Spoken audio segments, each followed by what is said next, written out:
Assalamualaikum warahmatullahi wabarakatuh. Sobat-sobat, kita bersama lagi di channel saya, channel Endang Jaya Putra, channel dakwah dan pendidikan.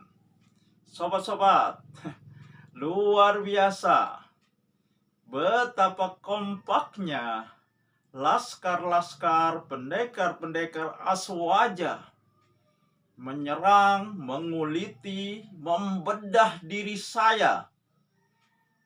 Dan saya dikeroyok, diserang dari berbagai lini. Namun, sobat-sobat, serangan mereka, sanggahan mereka, bukan ke masalah substansi yang saya sampaikan.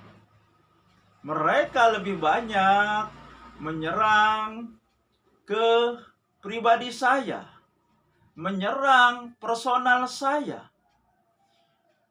Paling tinggi mereka menyerang saya dengan hal-hal yang teknis.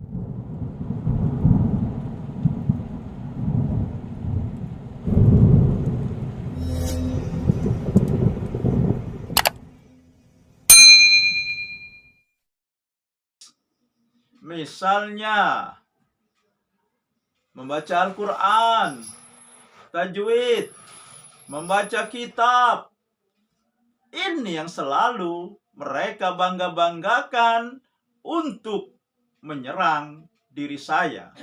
Tentu saja, sobat-sobat, serangan yang semacam itu tidak berpengaruh apa-apa pada diri saya. Malah semakin menguatkan, semakin memantapkan saya pada jalur saya untuk menyampaikan dakwah sesuai dengan Allah dan sunnah Nabi yang sahih. Karena sunnatullah tidak pernah berubah, sobat-sobat. Siapa saja, status sosial yang bagaimanapun, ketika dia menyampaikan kebenaran menurut Allah dan Rasulnya, maka akan mendapat pertentangan, perlawanan, dicaci maki, dicela, bahkan akan dikuliti pribadinya, dibedah pribadinya, dan akan juga dikatakan karena mereka sudah kehabisan cara, akhirnya mereka menganggap kita, mengatakan kita gila, tidak waras. Ini sama yang dialami oleh Rasulullah. Jadi sobat-sobat, seperti tanggapan-tanggapan dari laskar-laskar Aswaja, katanya saya menyamakan diri saya dengan Rasulullah. Oh tidak, sobat-sobat. Saya hanya mengatakan apa yang kita alami ketika kita menyampaikan dakwah menurut Allah dan Rasulnya. Kita akan mengalami sama seperti yang dialami oleh Rasulullah. Karena Allah juga sudah mengatakan di Al-Quran bahwa setiap nabi akan ada musuh dari manusia dan setan. Nah, sobat-sobat, ada beberapa hal juga yang ingin saya klarifikasi. Yang pertama, saya berkali-kali mengatakan saya tidak menentang ulama. Saya tidak merendahkan ulama. Cuma saya berprinsip, ulama siapapun dia, tinggi ilmunya bagaimanapun, dari pihak manapun, dari pihak Aswaja atau dari pihak-pihak yang lain, pihak Wahabi barangkali, atau dari organisasi yang lain, semua perkataan mereka, ucapan mereka, perbuatan mereka harus diukur oleh Quran dan sunnah Nabi. Ini prinsip saya. Nah, kemudian juga saya mengatakan Karena seringnya saya diserang, katanya saya tidak belajar dengan seorang guru. Maka saya dikatakan belajar dengan setan. Padahal yang saya sampaikan adalah Quran dan sunnah Nabi. Dalam belajar sebenarnya tidak semuanya harus melalui guru. Yang harus melalui guru adalah ilmu-ilmu dasar. Selanjutnya, orang tersebut bisa mengembangkan dirinya dengan berbagai cara. Dengan membaca buku, dengan membuka internet, dan seterusnya. Bukankah tidak harus hal-hal seperti itu melalui seorang guru? Termasuk kita memahami Islam ini. Bukankah para imam mazhab adalah antara murid dan guru? Tetapi pada akhirnya mereka berbeda pendapat di beberapa hal. Bukankah banyak orang yang belajar secara otodidak dan mereka berhasil dan mereka memahami agama ini dengan benar? Contohnya Profesor Dr. Honoris Causa Buya Hamka. Beliau belajar secara otodidak dan banyak lagi yang lainnya. Jadi klaim-klaim mengatakan belajar tanpa guru berarti belajar dengan setan tidak menemukan buktinya. Hanya sebagai pembelaan diri, hanya untuk mempertahankan diri dari pihak-pihak aswaja yang selalu mengagungkan guru-gurunya, mengagungkan kitab-kitab yang mereka pelajari, sehingga melecehkan, merendahkan orang-orang yang tidak bisa baca kitab. Padahal kitab itu ditulis oleh orang-orang, katakanlah seorang ulama. Dan setiap manusia punya interpretasi.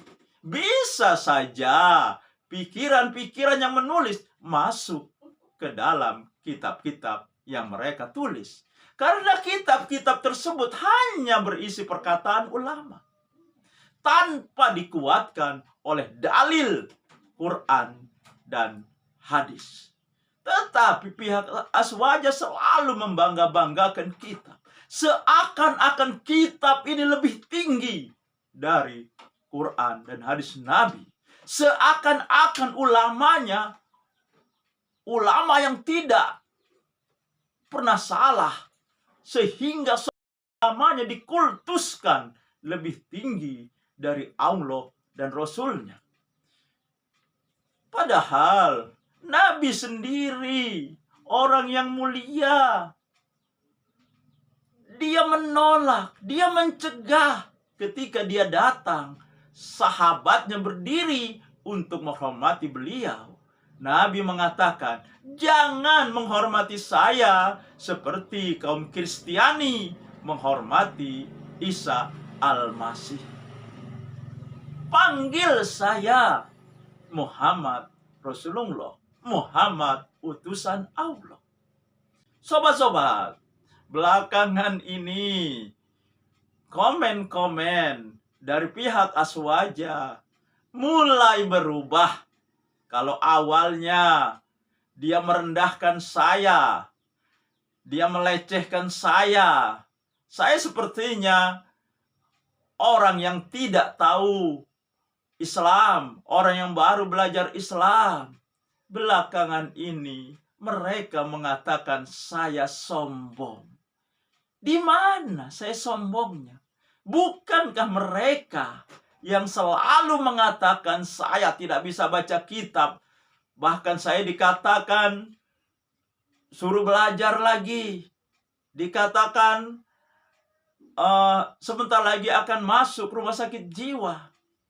Bukankah mereka yang berlaku sombong. Dan kelihatannya mereka sudah mulai kehabisan argumentasi. Ada juga saya dikatakan tidak bisa menerima perbedaan, tidak bisa menghormati perbedaan. Masalah kemusyrikan, masalah bid'ah bukan perbedaan yang bisa ditolerir. Karena ini menyalahi dakwah tauhid. Ini mengotori agama yang suci ini.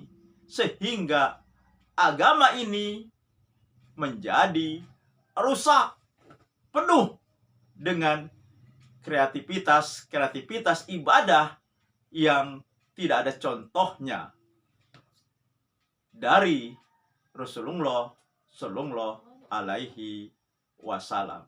Katakan juga, saya menyerang keyakinan mereka. Saya tidak menyerang. Saya hanya mengingatkan, menyampaikan, mengajak kembali kepada Al-Quran dan Sunnah Nabi yang sahih. Semoga ini merupakan titik balik dari laskar-laskar aswaja, pendekar-pendekar aswaja, yang mudah-mudahan di antara mereka yang mau berakal sehat, berpikiran cerdas, dan hatinya masih hidup, bisa menerima kebenaran. Dan kekeliruan mereka juga adalah selalu mengatakan, menggelari, menjuluki, menyebut orang-orang yang berdakwah menurut Al-Quran dan Sunnah Nabi yang sahih. Mereka selalu mengatakan Wahabi. Padahal tidak semuanya yang mendakwahkan, yang ingin memurnikan agama ini adalah dari kalangan Salafi. Ada dari Muhammadiyah, dari MTA, dari Persis. Jadi tidak semuanya mereka dari kelompok Salafi. Di sini menunjukkan siapa yang benar, siapa yang salah. Demikian sahabat-sahabat. Semoga ini menginspirasi dan mencerahkan. Nasrul minal qarib. Wassalamualaikum warahmatullahi wabarakatuh.